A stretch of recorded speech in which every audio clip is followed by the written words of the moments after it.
गुरुर्ब्रह्मा गुरुर्विष्णू गुरुर्देवो महेश्वरः गुरुः साक्षात् परब्रह्म तस्मै श्री गुरवे नमः.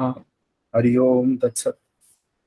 तृप्तिदीप प्रकरणाची आता पूर्णता आपल्या पुढे होणार आहे आणि या आजच्या तासामध्ये तृप्तिदीपाचा विचार पूर्ण करून होणार आहे.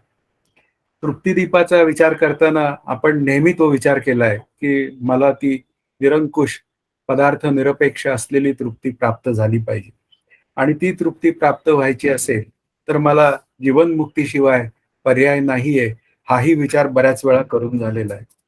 आणि या 280व्या श्लोकापासून मुख्य जो विचार आहे की या तृप्तीमुळे त्याचं जीवन काय पद्धतीने तो जगत असतो, तो स्वतःला काय पद्धतीने धन्य समजतो, या सगळ्या गोष्टींचा उहापोह या 18 श्लोकांमध्ये होणार आहे.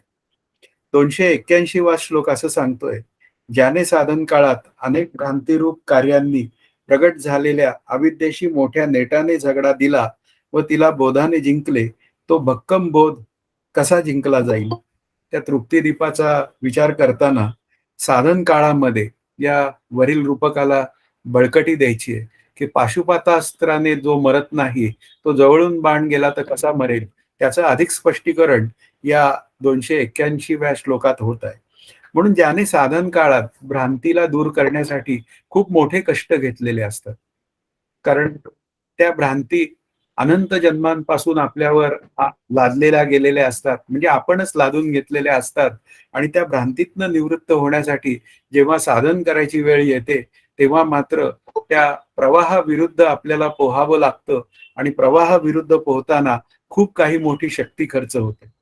इथे एक विचार आलेला आहे की साधक नावाची जी गोष्ट आहे ती कानावचनाची या भेटीचा असेल तर तो सहजच त्या वेळी लगेचच मुक्त होऊन जातो. पण जो मंद अधिकारी आहे माझ्यासारखा, त्याला मात्र विचार हा पुढे पुढे हळूहळू न्यावा लागतो, म्हणजे क्रमाक्रमाने विचार पुढे न्यावा लागतो.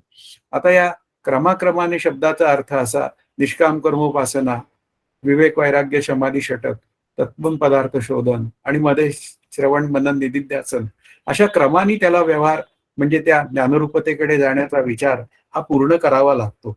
म्हणून या भ्रांतिरूप अविद्येशी झगडताना, अविद्या या शब्दाचा अर्थ आत्मस्वरूपाचे अज्ञान, ही अविद्या आपल्याला कार्यरूपाने आपल्याला बंधनात टाकते आणि कार्य सत्य वाटतं आणि त्यातूनच मी विषयांमध्ये आनंद आहे असा विचार करतो.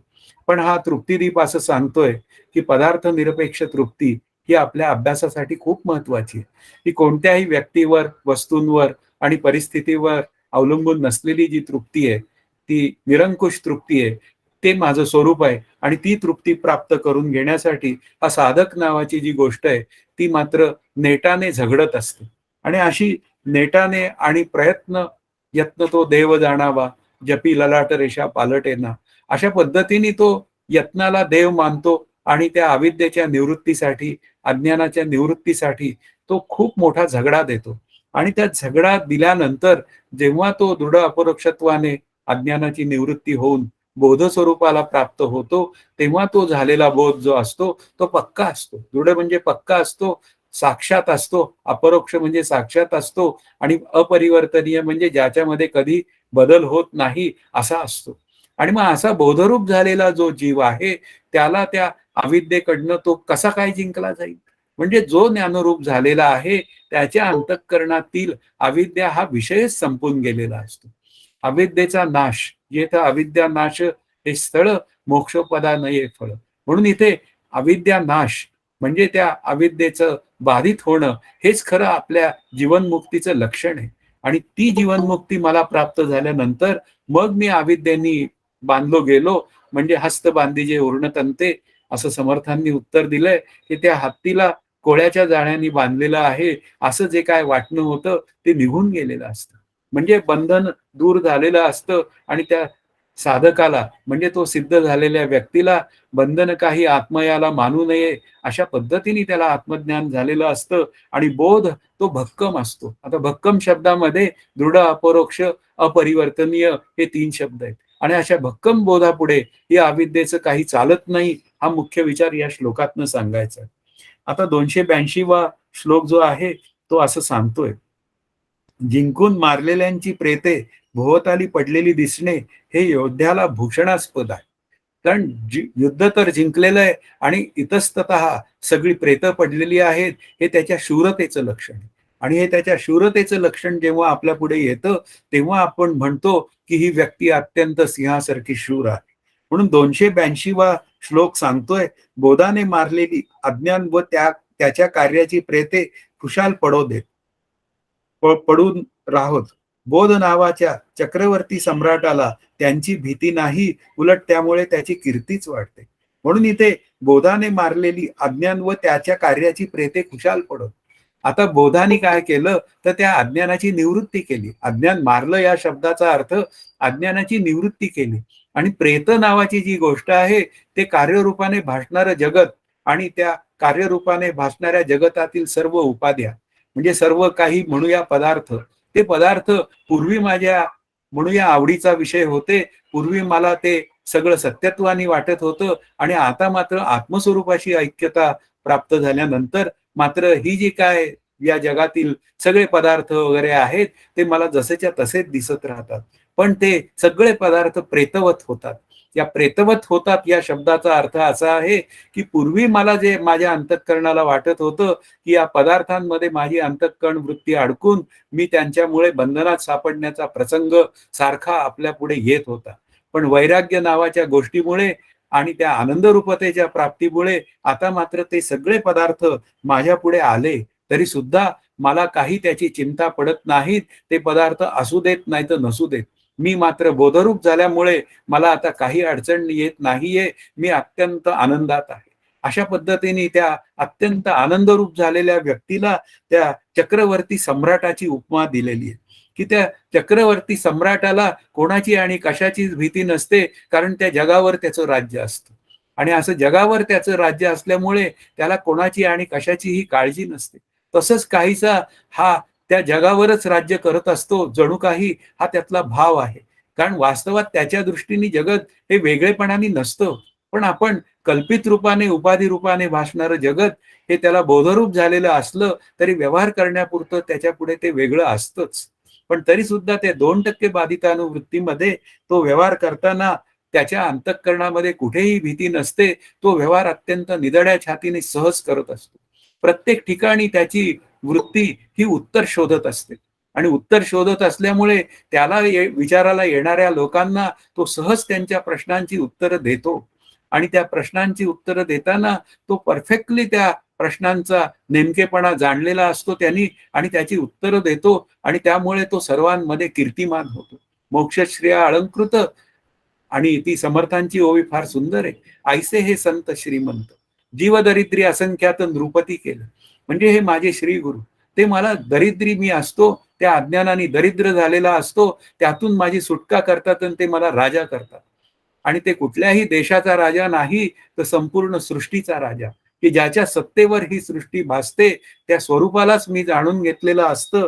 म्हणून इथे काय आहे, ज्ञानरूपता प्राप्त झाल्यानंतर जग, त्रिपुटी, देह, विकार इत्यादी सगळ्या उर्मी माझ्या अंतःकरणातनं निघून जातात आणि सहजच मी माझ्या आनंदाला प्राप्त होतो. म्हणून हे सगळं एक आत्मा सोडून उर्वरित जगत हे कसं आहे तर पाहायला गेलं तर ते प्रेतवत आहे. हा त्यातला महत्वाचा भाव आहे. आणि प्रेतवत या शब्दाचा अर्थ पुन्हा जड अचेतन आहे, ते आत्मरूप नाही. अशा पद्धतीने साधन करत करत जेव्हा तो स्वरूपाकार होतो तेव्हा मात्र हरीची या दासा हरी दाही दिशा किंवा भरला घनदाट हरी दिसे अशा पद्धतीने त्याची जीवन पद्धती असते. आणि आता तात्पर्य सांगणारा हा 283वा श्लोक आहे. अत्यंत शूर सिद्ध ज्ञानाला कधीच सोडून नसतो. त्याच्या देहाशी संबंधित ज्या काही प्रवृत्ती वा निवृत्ती असतील त्यांनी त्याचे काय बिघडणार आहे. मुख्य विचार जो आहे तो प्रत्येकाच्या मनात असाच असतो की ज्ञानरूप झाल्यानंतर त्याची अंतःकरण वृत्ती त्या व्यवहाराकडे बघण्याची कशी असते. पण तो अत्यंत शूर असतो. ज्ञानी हा नेहमी शूर असतो, कारण तो साधन काळापासून शूर असतो. समर्थांनी लिहिलेलं साधक लक्षण नावाचा समास वाचावा. त्या साधक लक्षणामध्ये काही ओव्या आलेल्या आहेत. त्याच्यामधलं एक ओवी अशी आहे, भेदाचा मडगा फोडिला. भेदाचा मडगा फोडिला या शब्दाचा अर्थ त्याने भेद निश्चय जो अंतःकरणात होता आणि त्या निमित्ताने त्याच्या अंतःकरणामध्ये जी सुखा आणि दुःखाची घालमेल चालत होती, त्या भेदालाच त्यांनी दूर केलं. तो अभेदाला प्राप्त झाला. सिद्ध दशेमध्ये तो अभेद रूप होतो आणि भेद मात्र कल्पित आहे, ही त्याची अंतःकरण वृत्ती सतत ग्वाही देत राहते. आणि त्या कल्पित भेदामध्ये तो कल्पित व्यवहार करतो, पण त्या व्यवहारापासून तो असंगच राहतो. असंगाचा विचार आपल्याला करावा लागणारच आहे. म्हणून तो अत्यंत शूर असतो. साधक असावा अलक्षी लक्षाचा, असंही समर्थांनी तिथे म्हणलंय. आणि अलक्षी शब्दाचा अर्थ एकमेव अद्वितीय ब्रह्म. त्या ब्रह्माला मला लक्ष करायचंय, ही त्याची कल्पित विचारधारा असते. आणि ज्या वेळी तो आनंदाशी एकरूप होतो, त्यावेळी तो म्हणतो की मी असंग आत्मरूप आहे. आणि असंगोयम पुरुषा हा त्यातला प्रमुख विचार आहे. तो आत्मा असंग आहे, म्हणून त्याचे सगळे संग सुटलेले असतात. अनुभव घेता संगत्याग दसे, या ओवीचा विचार आहे की अनुभवाशी एकरूप झाल्यानंतर संगत्यागाला कुठला पदार्थ उरला. कारण जोपर्यंत ज्ञानरूपतेचा अनुभव नव्हता, म्हणून मला प्रत्येक गोष्टीचा अंतःकरणातनं कधी कधी वस्तुतः त्याग आणि कधी कधी संगतः त्याग, असं दोन्ही पद्धतीने मला तो त्याग करावा लागत होता. पण इथे काय आहे की मी जर आत्मस्वरूपाशी एकरूप झालो, तर तेथे कोण्या पदार्थाला आपुले म्हणावे. म्हणजे तो कुठलाच पदार्थ नाही. याचा अर्थ काय झाला, माझ्यापेक्षा सगळे वेगळे असलेले पदार्थ हे मिथ्या ठरतात. आणि ज्यावेळी ते मिथ्या ठरतात, त्यावेळी ते माझ्या अंतःकरणातून निघून गेलेले असतात. याचा अर्थच आहे की मी त्या असंगरूप आत्मस्वरूपाशी एकरूप झालेला असतो. तो विषयावरी लोळे परी विषय संगे न मळले, की जळी पद्मपत्र जैसे, अशी एक काहीतरी ज्ञानदेवांची ओवी आहे. ती एकनाथ महाराजांची ओवी तशीच आहे. म्हणजे याचा अर्थ काय आहे, तो विषयांमध्ये असतो. 2% बाधितानुवृत्तीने त्याची अंतःकरण वृत्ती त्या विषयांमध्ये असतेच. पण तरी सुद्धा त्या 2% बाधितानुवृत्तीमध्ये मी काही अमुक व्यवहार करतोय असा विशेषत्वाने अंतःकरणाचा विचार, अंतःकरणातील भाव अजिबात अंतःकरणात नसतो. म्हणजे ते पद्मपत्र जे आहे ते जळात असतं, पण ते जळातलं पद्मपत्र त्या पाण्याने कधीही भिजत नाही, ते मात्र कोरडच राहतं. तसाच हा बोधरूप काय झालेला असतो, आनंदाशी एकरूप झालेला असतो.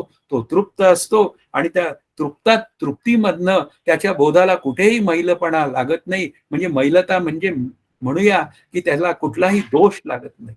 तो कुठल्याही दोषांनी, म्हणजे पुन्हा ते 3 दोष आपल्या पुढे येतातच. मलविक्षेप आणि आवरण दोष, या 3 दोषांमधनं किंवा 3 अवस्थांच्या दोषांमधनं किंवा 3 गुणांच्या दोषांमधनं कुठल्याही परिस्थितीत हा जो बोध आहे तो मळत नाही. मळत नाही या शब्दाचा अर्थ बोधाचा आणि त्याचा, त्या सगळ्या अवस्थांचा किंवा या म्हणूया 4 देहांचा कुठलाही संबंध नसतो. हाच मात्र मुख्य विचार आहे. म्हणूनच तो सतत आनंदात असतो आणि तो शूर असतो. हे त्यातलं महत्वाचं लक्षण. परमार्थ नव्हे येरागबाळ्यांच्या गोष्टी. म्हणजे तिथे येरागबाळा चालतच नाही.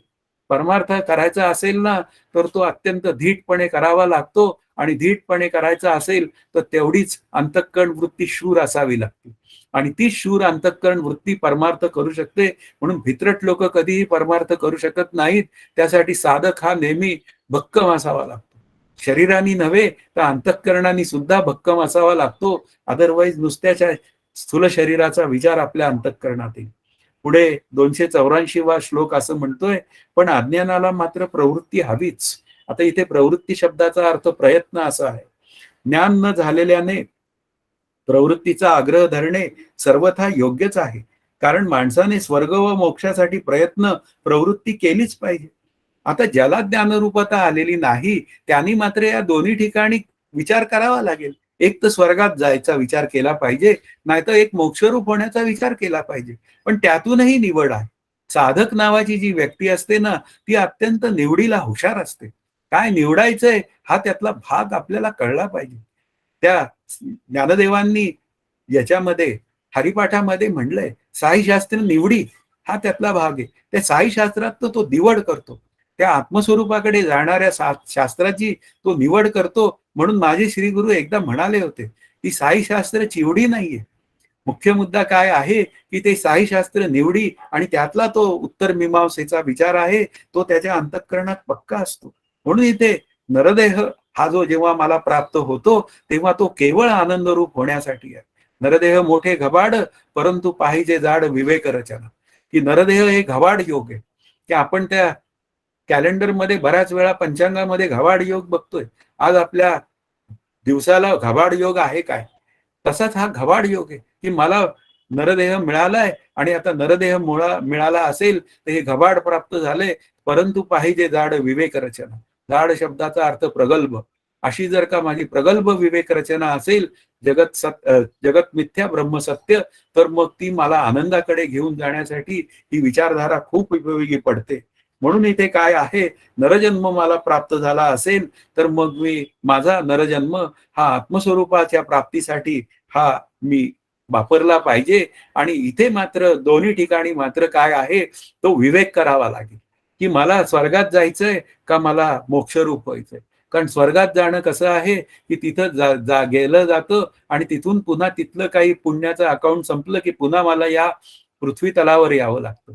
पण मी मोक्षरूप झालो तर माझं जन्म मरणच टळून जातं. जरी ते आपण म्हणूया साईड इफेक्ट असेल, तर त्या जन्म मरणाचा त्या स्वर्गप्राप्तीच्या विचाराशी जेव्हा आपण म्हणूया कंपॅरिझन करायची वेळ येते, तेव्हा जन्म मरणाच्या स्तरावरही स्वर्गाचा विचार टिकत नाही आणि त्या आत्मानंदाच्या पुढे तर नाहीच नाही.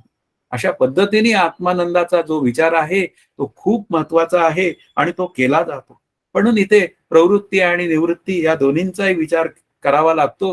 म्हणून प्रवृत्ती लक्षण धर्म म्हणजे या देहादी प्रपंचात मी कसं वागावं हाही एक विचार आहे. आणि त्यातून निवृत्त होण्यासाठी काय विचार करायला पाहिजे म्हणजे मोक्ष सुखाचा विचार, तोही महत्वाचा आहे. म्हणून इथे काय आहे, जो ज्ञानरूप झालेला नाही, ज्यांनी अभ्यासाला सुरुवात केलेली आहे, त्यांनी मात्र या नको असलेल्या प्रवृत्तीपासनं पुन्हा हव्या असलेल्या प्रवृत्तींमध्ये जाण्यासाठी प्रयत्न करणं हा मुख्य विचार आहे. अशा पद्धतीने या 284व्या श्लोकाचा विचार करता येतो. 285वा श्लोक जो आहे, मुक्ताने लौकिक जीवनात कसे जगावे याविषयी सांगणारे काही पुढचे श्लोक आहे. लौकिक जीवन जगणाऱ्यात जीवनमुक्त राहत असेल तर त्यांच्या कलाने राहून शरीर, वाणी व मनाने सर्व प्रकारचे काम करावे. आता लौकिक जीवनात आता एखादा गृहस्थाश्रमी असेल, तर त्याला या संपूर्ण या समाजामध्ये, त्या समाजातील परिसरामध्ये त्याला राहावं लागतं. आणि राहून सुद्धा तो त्याचं जीवन जगत असतो. संन्यासी असेल, तो कडेला जाऊन राहू शकतो, की दास राहतो डोंगरी या पद्धतीने तो कडेला जाऊन राहू शकतो. पण इथे मात्र हा समाजाभिमुख असलेला जो मुक्त आहे, त्याच्यामध्ये अनेक संतांची नावं आहेत. काही जण तर भगव्या कपड्यात राहून सुद्धा पुन्हा समाजात राहिलेले. उदाहरणार्थ समर्थ किंवा ज्ञानदेव महाराज हे दोघही जण भगव्या कपड्यातील आहेत. म्हणजे संन्यासी आहेत. तरी सुद्धा ते समाजात राहिले आणि त्यांनी कार्य केलेलं आहे. आणि नाथ महाराज आणि तुकाराम महाराजांचा विचार केला तर ते समाजामध्ये राहिलेलेच आहेत. पण अंतरात मात्र त्यांच्या ज्ञान जागं होतं. तो सांगणारी ती दासबोधातली ओवी आहे, की जनामध्ये वागे परी जना वेगळी गोष्ट सांगे. कारण तो जनामध्ये राहतो पण जना वेगळी गोष्ट सांगतो. जनातले लोक जे असतात ते नेहमी काय असतात, बंधनात असतात. आणि त्यांची एकच गोष्ट असते की व्यवहार करा, फार उत्तम करा आणि पैसे मिळवा. पण हे संत मंडळी जी असतात की या व्यवहारात राहा पण या व्यवहारामध्ये लिप्त होऊ नका. म्हणून ही जना वेगळी गोष्ट आहे.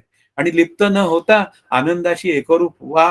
कारण का, त्यांच्या अंतःकरणात आनंदाचा अनुभव हा दृढ अपरोक्षत्वाने असतो. म्हणूनच ते संत मंडळी ही सर्व जगामध्ये राहून सुद्धा त्या सर्व लोकांना म्हणजे माझ्यासारख्या आज्ञ लोकांना ते ज्ञानरूप होण्यासाठी खूप मोठा प्रयत्न करतात.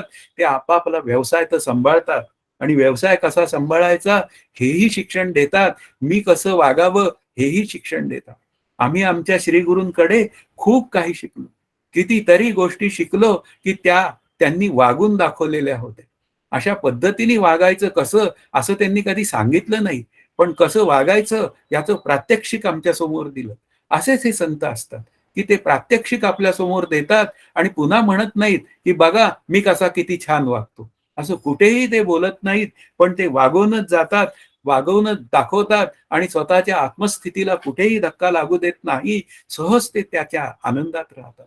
आणि असा जो काय हा जीवनमुक्त आहे तो लौकिक जीवनामध्ये अत्यंत सुंदर जीवन जगतो. पुढचा जो 286वा श्लोक आहे ते मुक्ताने साधकांमध्ये कसे राहावे हा सांगणारा आहे.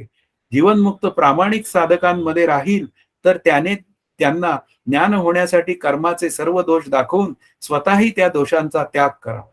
आता जो जीवनमुक्त असतो तो मात्र कसा आहे, तो प्रामाणिक साधकांमध्ये जेव्हा राहायची वेळ येते, तेव्हा ते साधक मंडळी जी असतात ना, त्या जीवनमुक्ताला ते रोल मॉडेल समजत असतात, की हे माझं रोल मॉडेल आहे. ते कसं वागतात, त्यांच्यावर त्या साधकाची बारीक नजर असते. आणि बारीक नजर असल्यामुळे ते त्याच्यापुढे एक वस्तुपाठच घालून देतात, की कर्म कसं करावं, कर्म निष्काम कसं करावं, याचाही वस्तुपाठ ते घालून देतात आणि ते अत्यंत निष्काम कर्म सहज करतात. कुठेही जातात, कितीही त्रास होतो त्यांना, कुठेही जातात या शब्दाचा अर्थ ते प्रवचनाला, कीर्तनाला जातात.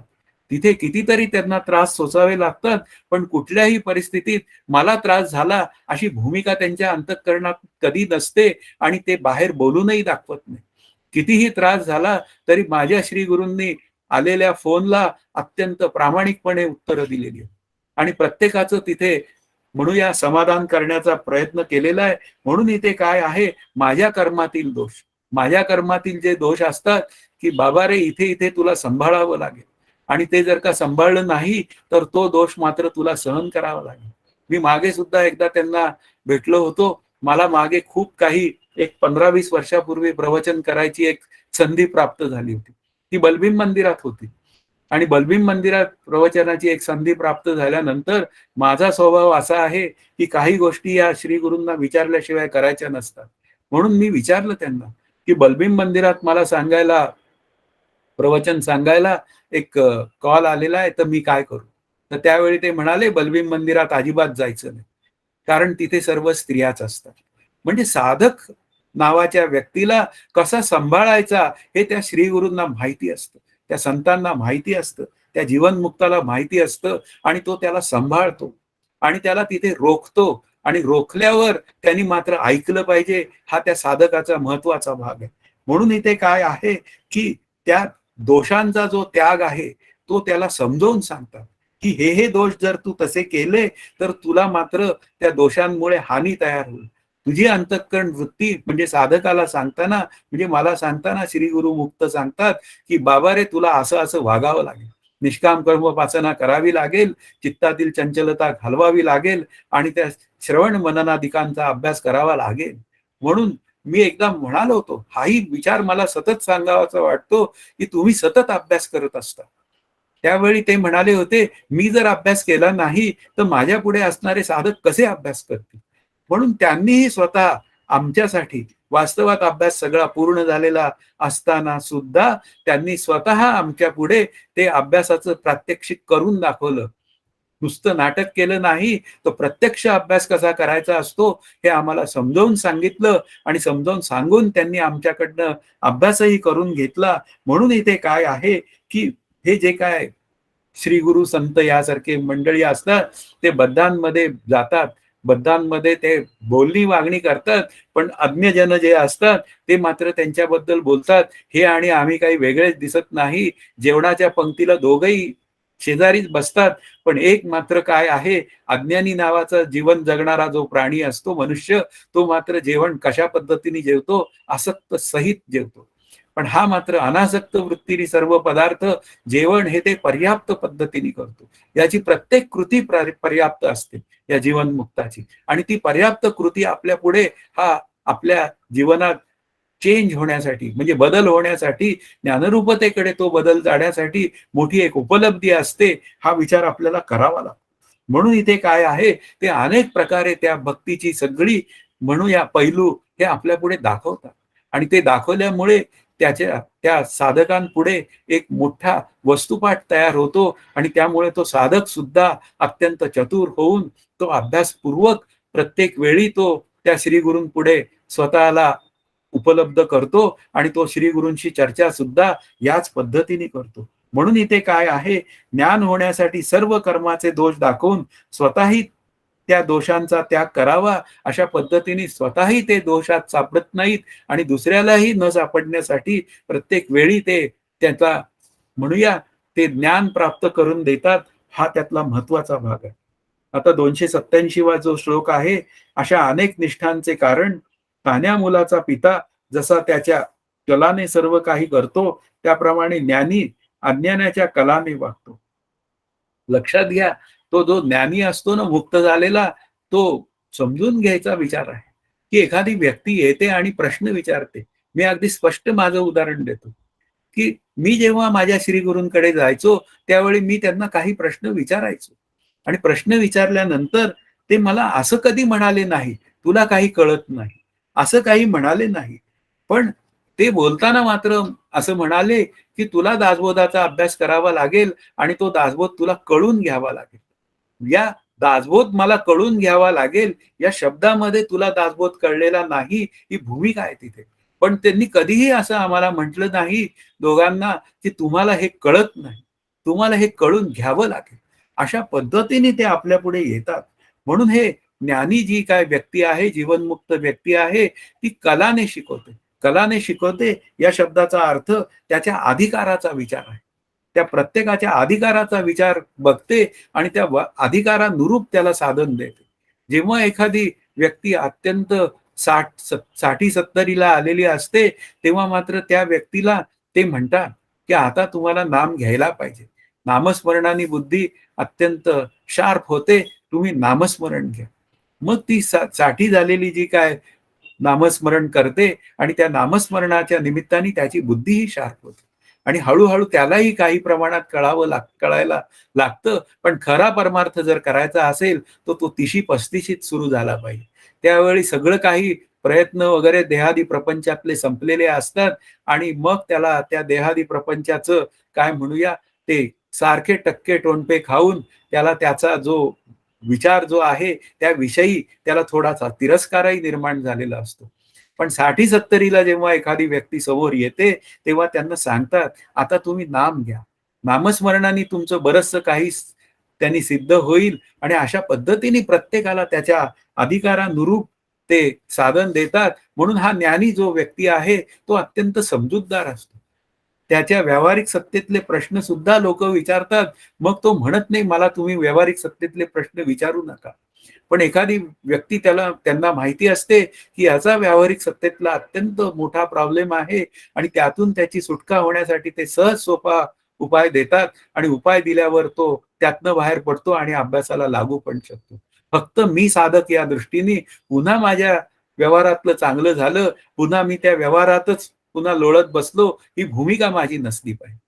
अशा रीतीने ते मला शुद्ध करतात आणि मला शुद्ध केल्यानंतर मी त्या अधिक शुद्धतेकडे म्हणजे आत्मस्वरूपाच्या ज्ञानाकडे जाण्याची मोठी आवश्यकता असते. अदरवाईज मला ज्ञानदेवांनी गाढव म्हटलेलं आहे, की छान सुंदर अंघोळ करायची, नदीत नेऊन त्याला अंघोळ करून आणला, की मग तो उकिरडा पाहिला, की तो लोळल्याशिवाय राहतच नाही. ज्ञानदेवांनी खुद्द म्हटलेलं आहे, की साधक असा नसावा, की त्याला एकदा शुद्ध केलंय गंगेनी, तर मग आता काय केलं पाहिजे, त्यानी त्या पुढे जायलाच पाहिजे.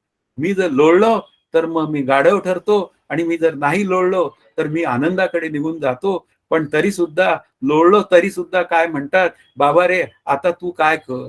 मुख्य विचार काय आहे, तुला अभ्यास करण्याशिवाय काही पर्याय नाहीये, म्हणून तू अभ्यासात लक्ष घाल." असं म्हणतात. तू लोळलायस हे कधी असं बोलत नाही. पण ज्ञानदेव बोलतात कारण त्यांचा तेवढा मोठा अधिकार आहे. पुढे मुलाच्या चालीने चालावे हा विचार या श्लोकाच्या निमित्ताने माझ्या श्रीगुरूंनी मांडलेला आहे, की लहान मूल असतं त्याच्या चालीने चालवावं लागतं. तसंच जनास हळू हे शिकवावं लागतं. या शब्दाचा अर्थ त्याच्या अधिकारानुरूप त्याला शिकवावं लागतं आणि त्याला हळू त्याच्या साधनेमध्ये त्याला उच्च स्थान प्राप्त करून देण्याचा प्रयत्न हा ज्ञानी सतत करत असतो. 288 वा जो श्लोक आहे, तो मुलांच्या चालीने कसे चालावे ते सांगणार आहे. बालवयातील मूल टाकून बोलते, शिवी सुद्धा देते किंवा त्याने मारले पायाने तरी सुद्धा पित्याला दुःख व क्रोध यातील काहीच न होता उलट तो बालकाचेच कौतुक करतो. मुख्य विचार काय आहे, की सामान्य माणसांचं हे लक्षण आहे, की बालवयाचं उदाहरण दिलेलं आहे, की ते बालवयातलं मूल काहीतरी बोलतं विचित्र, त्याला त्या शब्दांचे अर्थ सुद्धा माहीत नसतात. किंवा ते पायाने कधी-कधी एखाद्या मोठ्या व्यक्तीला म्हणजे पित्याला मारतं, तरी सुद्धा पिता त्याच्यावर काही क्रोध करत नाही. पण इथे मात्र काय आहे, त्या संतांपुढे हे सगळे बाल आहेत असं संत समजतात. वास्तवात हे बाल सगळे 40शी पुढे 60ला निघालेले बाल असतात. यांना काही कळतं का नाही व्यावहारिक सत्तेतलं, हाही विचार कधीतरी करायची वेळ येते.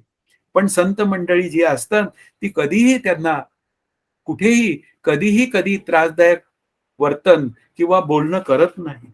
म्हणून इथे काय आहे, ते संत त्याला समजूनच सांगतात, की "बाबा रे, हे तुझं चुकलेलं आहे." पण ते चुकलेलं आहे असं न म्हणता ते सांगतात, की आपल्याला ही चूक दुरुस्त करता आली पाहिजे. ते प्रत्येक वेळी प्रत्येक गोष्ट ही स्वतःवर घेतात. मला असं करून चालणार नाही, मला तसं करून चालणार नाही. वास्तवात ते मुक्त झालेले असतात आणि ते मुक्त होऊन पुन्हा ते मला असं झालेलं नाही, मला असं करायचं नाही, तसं करायचं नाही, अशा पद्धतीने निषिद्ध वर्तनातनं दूर होण्याचा मार्ग ते मला सतत सांगत असतात. पण वेळ आली तर माझ्या श्री गुरूंनी माझा कान सुद्धा धरलेला आहे. मी चुकीचं बोललो, त्यावेळी त्यांनी माझा कान धरला आणि कान धरल्यानंतर अभ्यासातील चुका जर काही होत असतील आणि त्यांनी माझा कान धरला, त्यावेळी माझी पत्नी म्हणाली, "याचा दुसराही कान धरा." पण ते म्हणाले, "तशी वेळ तो येऊ देणार नाही. आता त्याला अभ्यास करण्याशिवाय पर्याय नाही." म्हणजे इथे काय आहे, की ते जगाचे आघात सोसतात, यात वादच नाही. एकनाथ महाराजांनी किती जगाचे आघात सोसले, नंतर तुकाराम महाराजांनी, समर्थांनी, ज्ञानदेवांनी किती सोसले, ज्ञानदेव रागावले सुद्धा खुद्द. समाजात त्यांना कधीही कुठेही मान सन्मानाची गोष्ट लोकांनी उपलब्ध होऊ दिली नाही, हा लोकांचा दोष आहे. पण त्या लोकांचा दोष त्यांनी कधी काढला नाहीये. कुठेही ग्रंथात त्या लोकांविषयी अतिरेकी भाषा नाहीये. प्रत्येक वेळी त्या लोकांना आनंदाकडे घेऊन जाण्याचीच भाषा संतांची आहे. म्हणून संतांनी कधी संताप केलेला नाही. ज्ञानदेव एकदाच रागवले आणि एकदाच रागवले तर स्वतः मात्र ते एकटे जाऊन बसले. त्यांनी लोकांना दोष कधी दिला नाही. आणि मग त्या मुक्ताईंना म्हणावं लागलं, "ताटी उघडा ज्ञानेश्वरा" आणि आपलं कल्याण झालं. ते काही 10-12 अभंग तयार झाले आणि त्या निमित्ताने मुक्ताईचे अभंग आपल्याला ऐकायला मिळाले. मुक्ताई या सर्वश्रेष्ठ व्यक्ती होत्या. त्या मुक्ताईंचा सन्मान हा जगभरात प्रसिद्ध आहे. म्हणजे त्यांचं नाव काढलं तरी मला थोडीशी माझी अंतःकरण वृत्ती सुद्धा नाजूक होते. एरवी मी फार मोठा करड्या मनाचा आहे. म्हणजे मला कधीही रडायला येत नाही. पण या मुक्ताईंच्या नावाचं काढलं मुक्ताईंचं नाव, तर मुक्ताईंचं नाव हे सर्वश्रेष्ठ नाव आहे, हा त्यातला भाव आहे. म्हणून हे संत सगळे श्रीमंत असतात. मनाने अत्यंत श्रीमंत असतात. त्या साधकाला म्हणजे कधीही ते स्वतः साधकाला कौतुक करतात, त्याला अभ्यासातनं कमप करतात, एवढा मोठा विचार आहे. साधकाच्या लीला पाहिल्या तर साधक काय-काय पद्धतीने वागतात हे मी बोलणं करत नाहीत. कारण का त्या बोलण्याचा तो विषय नाहीये. पण प्रत्येक वेळी त्या साधकाला मात्र हे प्रोटेक्ट करतात आणि तो अभ्यासाला कसा लागेल ह्याचाच विचार सतत करतात. जीवनमुक्ताची कार्यपद्धती कशी असते हे सांगणारा 289वा श्लोक. अज्ञानी जनांनी केलेली निंदा किंवा विद्वानांनी केलेली स्तुती यामुळे ज्ञानी त्यांची निंदा वा स्तुती करीत नाही, तर ज्यामुळे त्यांना आत्मज्ञान होईल असेच वागतो. मुख्य विचार काय आहे, की हा जो ज्ञानी आहे, तो त्या अज्ञानी जनांना ते ज्ञानरूप करण्यासाठी आपलं जीवन तो संपूर्णपणे वाहून टाकतो. त्यांनी म्हटलंय, की "तू एकदा ज्ञानरूप झालेला असेल, तर तुला आता दुसरं काही काम उरलेलं नाही. तुला या जनांमध्ये राहायचंय, पण मात्र काय आहे, त्या जनांचा कळवळा तुझ्या अंतःकरणी असला पाहिजे. संत ऐसी कळवळ्याची जाती, लाभाविण प्रीती करीती." आधीच्या श्लोकातही तो विचार आहे, की लाभाशिवाय ते प्रीती करतात. ते कुठेही त्या प्रत्येक प्रीतीमागे त्यांचा स्वार्थ अजिबात नसतो. म्हणून इथे काय आहे, की ते संत काय असतात, त्यांना सवयच असते. ते काही गलबला, काही निवळ यातले असतात. निवळ तर हा सहजच त्यांच्या अंतःकरणात असते. ते काही निवडीमध्ये जेव्हा जातात, तिथे त्या अध्यात्म ग्रंथांचा अभ्यास ते मुक्त झाल्यावरही करतात. आणि त्यानंतर गलबल्यात जेव्हा येतात, त्यावेळी त्या गलबल्यांमध्ये त्या समाजाचं निरीक्षण करतात आणि त्या निरीक्षण करून तो समाज कसा सुधरवता येईल, त्याच्या उन्नतीला ते कार्यपद्धतीला ते मोठा हातभार लावतात. समर्थांचं उदाहरण खूप मोठं आहे. क्रिया करून करवावी ही भूमिका त्यांनी मांडलेली. प्रत्येक वेळी क्रिया त्यांनी केलेली असते. तसाच हा ज्ञानी क्रिया स्वतः करतो आणि स्वतः अभ्यास करतो. समोरच्यांनाही अभ्यास कसा करायचा हा त्यातला भाव आहे. आणि यातूनही त्यांची निंदा किंवा स्तुती घडली तरी त्याची त्या जीवनमुक्ताची अंतःकरण वृत्ती ही सहज शांत असते. ती तुकाराम महाराजांच्या म्हणण्याप्रमाणे. कोणी निंदा, कोणी वंदा, आमुचा आपला स्वहिताचा धंदा. त्या स्वहिताच्या धंद्यामध्ये त्या आत्मसुखाचा लाभ सर्वांना कसा होईल याचाच ते विचार करतात. म्हणून ते निंदेलाही उत्तर देत बसत नाही आणि त्या स्तुतीलाही उत्तर देत बसत नाही. कारण निंदा आणि स्तुती हा सामान्य स्वभावाचा माणूसच आहे. सामान्य स्वभावांचा स्वभावच आहे. आणि ते निंदा किंवा स्तुती करतात. पण तरी सुद्धा स्तुती जर झाली तरी रामकृष्ण हरी म्हणता आलं पाहिजे आणि निंदा झाली तरी रामकृष्ण हरी म्हणता आलं पाहिजे. माझ्याही श्री गुरूंना कितीतरी वेळा अडवलं गेलेलं आहे आणि कितीतरी वेळा स्तुती झालेली आहे. मी स्तुती सांगत नाही. त्यांना त्या पंढरपुरात प्रवचन करायची जेव्हा वेळ आली, तेव्हा पंढरपुरात तुमचा मठ आहे काय? अशा पद्धतीने त्यांना विचारलं पण गेलेलं आहे. तरी सुद्धा त्यांनी कुठल्याही प्रकारे काही न बोलता जेव्हा त्यांनी बोलायची वेळ आली, तेव्हा कोणत्याही मठात आता त्यांना बोलायला बोलवलं जातं, हा मोठा सन्मान आहे. म्हणजे कार्यपद्धतीचा विचार आहे इथे. निरपेक्षपणे प्रत्येक कार्यपद्धती ते अवलंब करतात आणि निरपेक्षपणे ती कार्यपद्धती पुढे नेतात आणि निंदेला कधीही ते उत्तर देत बसत नाही. माणसाच्या म्हणजे एकदा मी अत्यंत स्पष्ट तुम्हाला एकदा सांगतो, अद्वैत मकरंद पुस्तक नावाची गोष्ट छापायची वेळ आली, त्यावेळी त्याला एका संत रूप माणसाची एक म्हणूया प्रस्तावना असावी अशी भूमिका मांडली गेली. मला आता कोणाची नावं सांगायची नाहीये. पण त्या व्यक्तीने विचारलं, की ह्या तुमच्या जे अद्वैत मकरंदाचं जस्टिफिकेशन किंवा टीका लिहिलेली आहे, ते डॉक्टर श्रीकृष्ण देशमुख म्हणजे माझे श्रीगुरु यांनी कधी पाश्चात्य तत्ववेत्यांचा अभ्यास केलेला आहे काय? आणि त्यावेळी नाही असं उत्तर दिलं. त्यावेळी ते म्हणाले, "मग मी त्यांच्यासाठी प्रस्तावना लिहू शकत." पण लक्षात घ्या, की हे जे काय म्हणणं होतं ना, ते कितीतरी वर्ष हे माणसाच्या लक्षात राहतोच नाही म्हणलं तरी. आणि त्यानंतर जेव्हा हा दासबोध तयार झाला, त्यावेळी त्यांनी एका ठिकाणी गुरुस्तवनाच्या ठिकाणी लिहिलेलं आहे, की पाश्चात्य तत्ववेत्ता हा उशाखाली पिस्तूल ठेवून झोपत होता. कुठलाही तत्ववेत्ता हा त्या मरणाच्या भीतीला घाबरलेला होता. म्हणजे पाश्चात्य तत्ववेत्ता. पण आमच्या संतांनी उशाखाली साधी कात्री ठेवून झोपल्याचंही उदाहरण नाही. मी त्यावेळी त्यांना म्हणालो, "काका हे लिहायला पाहिजे होतं काय?" तर काका म्हणाले, "हो, असू देत" म्हणे. मुख्य मुद्दा त्या व्यवहाराशी तो व्यवहार जोडला गेलेला होता. पण तरी सुद्धा अत्यंत सौम्य शब्दात त्यांनी हा विचार आपल्या पुढे मांडलाय, की पाश्चात्य तत्ववेत्यांपेक्षा आपले तत्ववेत्ते हे सर्वश्रेष्ठ आहेत, ते जीवनमुक्त आहेत. हे त्यांना सांगायचं. त्यांना तो उद्देश नव्हता सांगायचा. पण असं जे काय धोरण आहे, ते त्यांच्या जीवनात नसतं. हा ज्ञानी झालेला माणूस जो असतो ना, तो ह्या तोडीचा असतो. म्हणून त्याची कार्यपद्धती ही वेगळ्याच पद्धतीची असते. हा भाव लक्षात घ्यावा लागेल. आता ज्ञानाचे कर्तव्य सांगतायत, तो 290वा श्लोक आहे.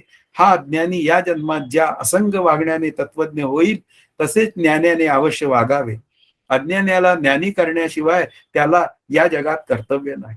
म्हणून हा अज्ञानी जो त्याच्याकडे शिष्य म्हणून आलेला आहे, त्याला काही सांगून असंग आत्मा तो आहे आणि तो मी आहे, अशा प्रकारचं तत्वज्ञान ते त्या समोरच्या व्यक्तीला सांगतात. नंतर त्या व्यक्तीला सतत त्या निष्काम कर्मोपासनेपासून ते तत्वम पदार्थ शोधनापर्यंतचा उपदेश करतात. त्याशिवाय ते दुसरं कर्तव्य करतच नाही. त्यासाठी ते सतत या गावाहून त्या गावाला हिंडतात. त्या गावाला जाऊन त्या ठिकाणी कितीही त्रास झाला येण्या-जाण्याचा, तरी कोणताही त्रास मानत नाहीत आणि तिथून ते पुढे जाऊन त्या प्रत्येकाला ते समजावून सांगतात. प्रवचनं करतात, कीर्तनं करतात. शिवाय ते कधीही त्यांना प्रश्न विचारले गेले, तर त्या प्रश्नांचं उत्तर देतात. कधीही म्हणत नाहीत, की आता तुला ते प्रश्नाचं उत्तर मी नंतर देतो किंवा ते कधीही असं म्हणत नाहीत, की तुझा अधिकार नाही. सहज त्या प्रश्नाचं उत्तर देतात. अधिकारी असेल तर कळून जातं, पण नसेल अधिकारी तर रामकृष्ण हरी. पण असेल अधिकारी तरीही रामकृष्ण हरी. असं दोन्ही पद्धतीने. म्हणून इथे काय आहे, तो ज्ञानदीप मात्र सतत लावतात. तो ज्ञानदीप सतत तो तेवत ठेवतात आणि तो ज्ञानदीप तेवत ठेवण्यासाठी ते सगळं काही जे कार्य करतात, म्हणजे अज्ञान निवृत्त होण्यासाठी ते सर्वतोपरी प्रयत्न करतात. तिथे मात्र त्या साधकाच्या प्रयत्नांची पराकाष्ठा असायलाच लागते. म्हणून सद्गुरूंचं लक्षणच आहे, की ते दयाळू असतात आणि ते ज्ञान देण्याविषयी कुठेही कुचराई करत नाहीत आणि कुठेही हातचं राखून देत नाही. तोच खरा श्रीगुरु, अन्यथा रामकृष्ण हरी. हा विषय मी पुढे बोलत नाही.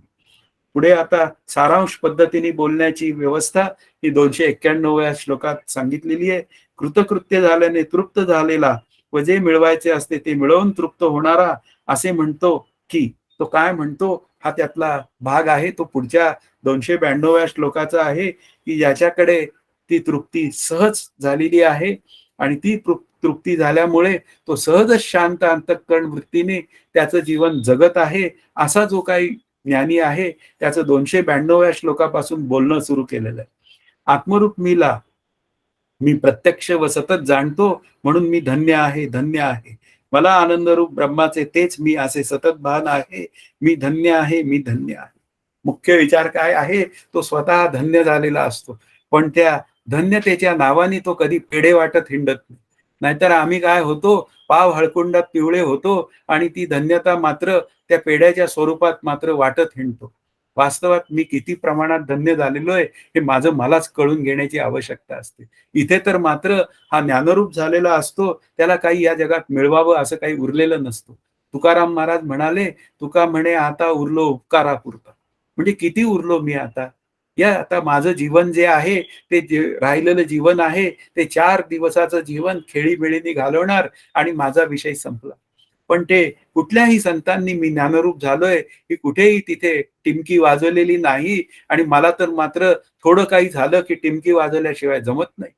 अशा पद्धतीने आपल्याला विचार करायची आवश्यकता असते. थोडं काही 4-5 शब्द बोलता आले नाही, तर माझ्यासारखा म्हणतो आता प्रवचनं केली पाहिजे. पण त्यातूनही माझे श्री गुरु म्हणतात, की "बाबा रे, तुला प्रवचनं करायची असतील तर कर, पण ती जीवनमुक्त होण्यासाठी कर." अशा पद्धतीने ते आपल्याला सतत त्या जीवनमुक्तीचा विचार सांगतात. स्वतः तर धन्य झालेले असतात, पण दुसऱ्यालाही धन्य करण्याचा प्रयत्न हा ज्ञानरूप झालेला व्यक्ती करत असतो. त्याचा परिणाम हा 293वा श्लोक आहे. "आता मला संसार संबंधांचे दुःख जराही नाही, म्हणून मी धन्य आहे, धन्य आहे. स्वरूपाचे अज्ञान कोठेतरी निघून गेले, म्हणून मी धन्य आहे." मुख्य विचार काय आहे? पूर्वी संसार सत्य वाटत होता. मग आता संसार सत्य वाटल्यामुळे विषयात अत्यंत प्रीती होती, पण आता मात्र त्या विषयांची प्रीती राहिली नाही. मी आनंदरूप झालो आणि आनंदरूप झाल्यामुळे आता मला मात्र माझ्या अंतःकरणात अनुकूल प्रतिकूल भाव संबंध हा कुठल्या कुठे पळून गेला. कोठेतरी पळून गेला म्हणजे या शब्दाचा अर्थ असा आहे, की तो मुळात नव्हताच आणि होता तर तो कल्पित रूपाने होता. कल्पित रूपाने होता तर तो कुठे गेला? अरे जो मुळात नव्हताच तो येण्याचाही प्रश्न नाही, म्हणून तो जाण्याचाही प्रश्न नाही. अशा पद्धतीने त्या जीवनमुक्ताला कळून गेलेलं असतं. अज्ञानाची कारणासह निवृत्त झालेली असते आणि तो ब्रह्मस्वरूपाशी एकरूप झालेला असतो आणि म्हणून तो त्याच्या जीवनात जे काय 4 दिवस उरलेले आहेत, तो खेळीमेळीने घालवतो. म्हणून इथे तुकाराम महाराजांसारखी संत व्यक्ती ही जेव्हा बोलते, की आता हे जे काय अभ्यासाचं तंत्र आहे, हे आम्ही हस्तगत केलेलं आहे. तुम्हीही ते हस्तगत करून घ्या. अशा रीतीने मोक्षाची ते उधळण करीत असतात. आनंदाची उधळण करतात आणि तीच आनंदाची उधळण ही या तृप्तिदीपाच्या निमित्ताने आपल्यासमोर येतात. कर्तव्यशून्य ज्ञानी हा 294व्या श्लोकाचा विचार आहे. मला आता कोणतेही कर्तव्य नाही. मी धन्य धन्य आहे. जे मिळवायचे ते मी सर्व मिळवले आहे. म्हणून मी धन्य धन्य. साधकावस्थेमध्ये कर्तव्य बुद्धी विक्षेप दोष घालवलेले असतात आणि आवरण दोष निवृत्त्यर्थ मला या जीवनात कर्तव्य आहे अशी या साधकाची वृत्ती आहे. पण जो आत्मरूप झालेला आहे त्याला मात्र काही कर्तव्यच उरले नाही. त्याला काही कर्तव्यच नाही आणि त्याच्या दृष्टीने काही कर्तव्य उरली असतील तर तो अंतःकरणात म्हणतो, पांडुरंगा आणि रुक्मिणी माते, काही जर कर्तव्य उरलेले असतील तर ती कर्तव्य तूच बघ. मुख्य विचार काय आहे? आता माझं या जगात काही उरलेलं नाही, कारण मी आणि तुम्ही एकरूप झालेलो आहे. मी आता तुमच्या चरणी आहे. मला केवळ तुमची भक्ती करायची आहे आणि या भक्तीशिवाय मला आता काही कर्तव्य उरलेलं नाही. वास्तवात तो भक्तच असतो. विभक्त नव्हे, तो भक्त. असा भक्तच असतो. म्हणून इथे लौकिक किंवा काही पारलौकिक मिळवण्यासाठी त्याच्या अंतःकरणात कुठलंही कर्तव्य उरलेलं नसतं आणि तो म्हणतो, आता केवळ मला तुझी भक्ती घडू दे.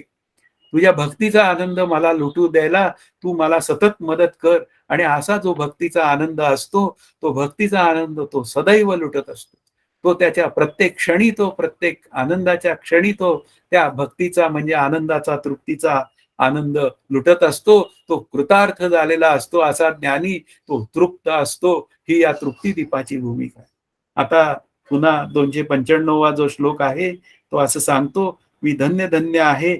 मला लाभलेली तृप्ती अन्य कोणत्याच तृप्तीसारखी नाही, म्हणून मी धन्य धन्य आहे. तृप्तीचं नेहमी सापेक्षित तृप्ती आणि निरपेक्ष तृप्ती अशा पद्धतीने बोललं जातं. त्या जगाच्या निमित्ताने नंतर विषयाच्या निमित्ताने मिळणारी तृप्ती ही व्यावहारिक तृप्ती आणि ती सापेक्षित असते. काही काळ टिकते आणि कालांतराने जाते. पण आता काय आहे, मला लाभलेली तृप्ती जी आहे ती दृढ, अपरोक्ष, अपरिवर्तनीय, ती पक्की आहे. आता मला तृप्तीसाठी विषयांकडे काही जावं लागतच नाही. आणि मग मी काय करतो, आणखीन तृप्त होण्यासाठी म्हणूया आपण, आणखीन तृप्त होण्यासाठी मी त्या विठ्ठलाचं भजन करतो. आणि त्या विठ्ठलाच्या भजनामध्ये त्या सर्वोत्तम विठ्ठलाचं भजन करता करता मी त्या विठ्ठलाशी एकरूपच होऊन जातो. आणि मग तुकाराम महाराज म्हणतात, तुका म्हणे सर्वोत्तमा तुझं काय द्यावीत उपमा, कारण तू निरुपम आहेस. अशा पद्धतीने विठ्ठल हा समोर उभा असतो आणि त्या विठ्ठलाची सेवा तो करतो. आणि विठ्ठलाची सेवा या शब्दाचा अर्थ तो जनांमध्ये राहतो. त्या जनांची सेवा तो विठ्ठल सेवा या पद्धतीने करतो. अत्यंत उत्तम जीवन, आनंदाचं जीवन, भक्तीचं जीवन, असं निरपेक्ष जीवन तो जगतो. आणि ते जीवन मात्र विषयांमधून मिळणाऱ्या तृप्तीपेक्षा अत्यंत निराळं असतं. हा त्यातला महत्वाचा भाव आहे. आता स्वतःच्या शुद्ध पुण्याचे स्मरण हा 296वा श्लोक आहे. वारे वा, केवढे हे आमचे शुद्ध पुण्य, आमच्या पुण्याईने असे निरंकुश तृप्ती हे कायमचे फळ मिळाले. अहो आम्ही मोठे भाग्यवान आहोत, अशा पुण्य संपदेचे आम्ही स्वामी झालो. मिरवत नाही, पण अत्यंत ती तृप्ती असते, ती त्याच्या चेहऱ्यावर विलसत असते. आणि अशी विलसत असलेली तृप्ती जी आहे ते जेणे माते पाविजे ते शुद्ध पुण्य या ओवीच्या विचारातनं त्यांनी कमवलेलं असतं. आणि असं जे काय शुद्ध पुण्याचा जो विचार आहे, म्हणजे त्या आनंदरूप आत्मस्वरूपाची जी ऐक्यता आहे ती त्यांनी प्राप्त करून घेतलेली असते. म्हणून संत कसे असतात, ते आनंदाशी एकरूप झालेले असतात आणि तो आनंदाचा भावच ते सर्वांना वाटीत असतात आणि लुटीत असतात. हा त्यातला महत्वाचा भाव. पुढे हा 297वा जो श्लोक आहे, सच्छास्त्र व श्री गुरूंचे स्मरण. धन्य धन्य ते शास्त्र, धन्य धन्य ते श्री गुरु, धन्य धन्य ते ज्ञान आणि धन्य ते आत्मसुख. म्हणजे आता त्याची धन्यता जेव्हा व्यक्त करायची वेळ येते तेव्हा तो श्री गुरूंपुढे जातो की धन्य धन्य ते शास्त्र. श्री गुरूंना म्हणतो की हे काय शास्त्र आहे, अलौकिक आहे, की याने माझ्या अज्ञानाची निवृत्ती झाली आणि मी माझ्या स्वरूपाशी एकरूप झालो.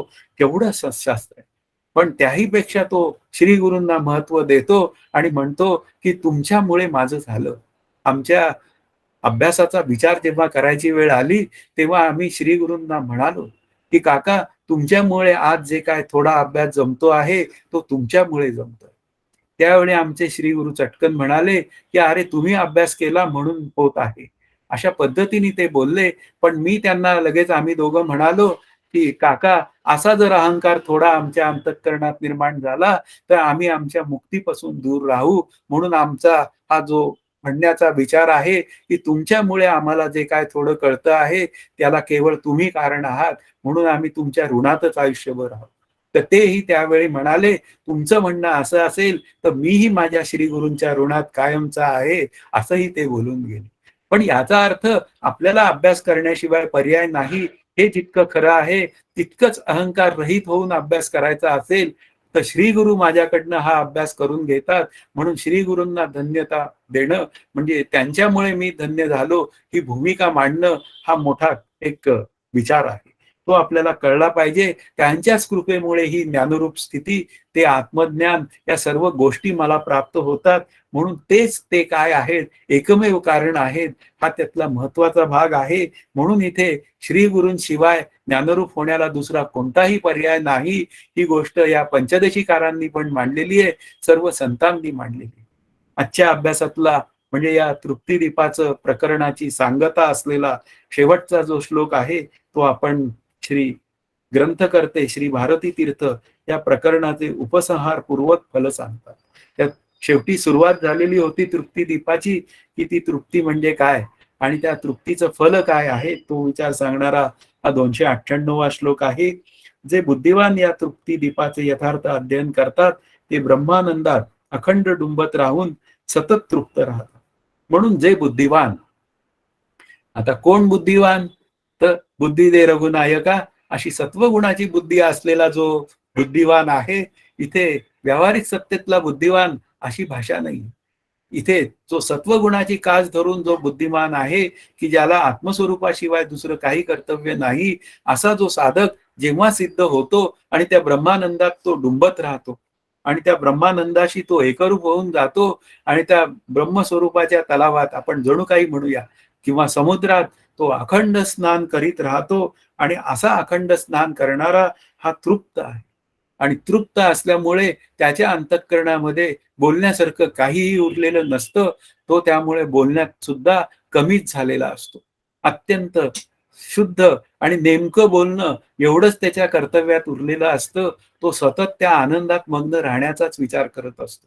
आणि असा नित्य तृप्त आनंदाचा जो विचार आहे, तोच या तृप्तिदीपाच्या निमित्ताने आपण अभ्यास करण्याचा प्रयत्न केलेला आहे. आणि इथे मात्र आता तृप्तिदीप नावाचं जे 7वं प्रकरण आहे, ते सांगून पूर्ण झालेलं आहे. या तृप्तिदीपाचा विचारच पुढील काही प्रकरणांमध्ये तोच आपल्याला विचार पाहायला मिळणार आहे आणि तोच विचार आपण सतत पुढे करणार आहोत. पण आज इथे मात्र आपण थांबणार आहोत. जय जय रघुवीर समर्थ. हरि ओम तत्सत. श्री पांडुरंगाय नमः.